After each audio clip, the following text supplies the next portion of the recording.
আমরা ৪ বোন। আমার আব্বা সবসময় বলতো, "তোমরা মেয়ে হয়ে জন্মেছ। কার তকদির কোথায় আছে তা তো জানি না। তবে বাবার ঘরে ভালো খেয়ে যাও, ভালো পড়ে যাও। যেন বিয়ের পরে তোমাদের কোনো আক্ষেপ না থাকে যে ভালো খাই নাই বা ভালো পড়ি নাই।" হ্যালো এভরিওয়ান, আসসালামু আলাইকুম। আজকে আমি রান্না করব গরুর জিব্বা। এটা আমি সেদ্ধ করে ভালো মতো কেটে তারপর আবার হলুদ দিয়ে সেদ্ধ করে নিচ্ছি। আর এইখানে আজকে ফুলকপির কোরমা রান্না করব, কারণ ডিম বা মুরগির মাংসের কোরমা তো অনেক খাওয়া হয়। ভাবলাম যেহেতু শীতকাল আর বাসায়ও অ্যাভেলেবেল সবজি, তো এইটাই করে ফেলি। আর এখানে আমি এটা কিন্তু একটু ঘি এবং তেল দিয়ে ভেজে নিয়েছি, তারপর নর্মাল কোরমার নিয়মেই রান্না করে নেব।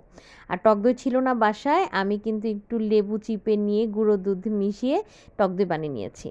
আর এখন এই যে কোরমাটা চড়িয়ে দিব একে একে, তারপর গরুর জিহ্বাও চড়াই দিব, আর সাথে থাকবে পোলাও। তো যে কথা বলছিলাম, আমার আব্বা সবসময় বলতো যে আমার ৪ মেয়ে, আমার তো ছেলে নেই। তো তোমরা পরের ঘরের যে সুখী হবা না কেমন থাকবা সেটা তো বলতে পারি না। দোয়া করি তোমরা সুখী হও, কিন্তু তকদিরের ওপর তো আর কোনো কারো হাত নাই। তাই তোমরা আমার এখানে ভালো খেয়ে যাও, ভালো পড়ে যাও এবং ভালো জিনিস ব্যবহার করে যাও, যেন ভবিষ্যতে তোমাদের কোনো রকম আক্ষেপ না থাকে যে আমি ওই জিনিসটা খাই নাই, আমি ওই জিনিসটা পড়ি নাই, ভালো একটা ড্রেস পরি নাই। কিন্তু আমার বাবা হয়তোবা এটা আমাদেরকে ভালোবেসেই কথাটা বলতেন।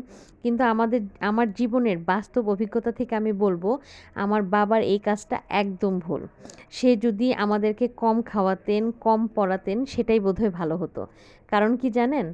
আমি আমার জীবন থেকে দেখেছি, যেই মেয়েগুলো বাবার ঘরে ভালো খেতে পায় নাই, ভালো ড্রেস পরতে পারে নাই, মানে মৌলিক যে সামান্য চাহিদাগুলা সেটাও ভালো পরিবেশে বড় হয়ে ভালোভাবে তারা লাইফটা লিড করতে পারে নাই, সবসময় অভাবে বড় হয়েছে, সেই মেয়েগুলোর বিয়ের পর স্বামীর ঘরে লাক্সারিয়াস লাইফ লিড করে। বিশ্বাস করেন, এটা আমার আশেপাশে অনেক আমি দেখেছি। এবং যারা বাবার ঘরে ভালো খেয়ে পরে বড় হয়, তাদের কপালটাই কেন জানি খারাপ হয়।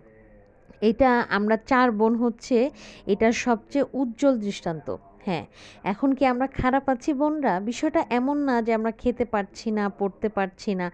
তবে হ্যাঁ, বাবার ঘরে যেভাবে পড়েছি, খেয়েছি সেভাবে সত্যিই পারছি না। আসলে তকদিরের উপরে কেউ তো পায় না। এর জন্য আমার মতামত হচ্ছে, আপনারা মেয়েদের কম খাওয়ান, কম পড়ান। তাহলেই স্বামীর বাড়িতে যেয়ে তারা বেশি খাবে, বেশি পড়বে। এটা আমার মতামত। আপনাদের মতামতটা অবশ্যই জানাবেন কমেন্টে। আর এই যে আমার রান্না-বান্না শেষে আমি কিন্তু টেবিলে খাবার দিয়ে দিয়েছি। আর আমি কড়াই থেকে সাধারণত বাটিতে বাড়ি না। আর এইদিকে আমি বাবুদেরকে দিয়ে দিয়েছি। আর এই যে বাবুরা খাওয়ার পর যখন খেয়ে বলে রান্না মজা হয়েছে, আমার সব কষ্ট শেষ। এই তো আমিও এখন খাবো। তো সবার কাছে বিদায় নিয়ে নিচ্ছি। সবাই ভালো থাকবেন, সুস্থ থাকবেন। আল্লাহ হাফেজ।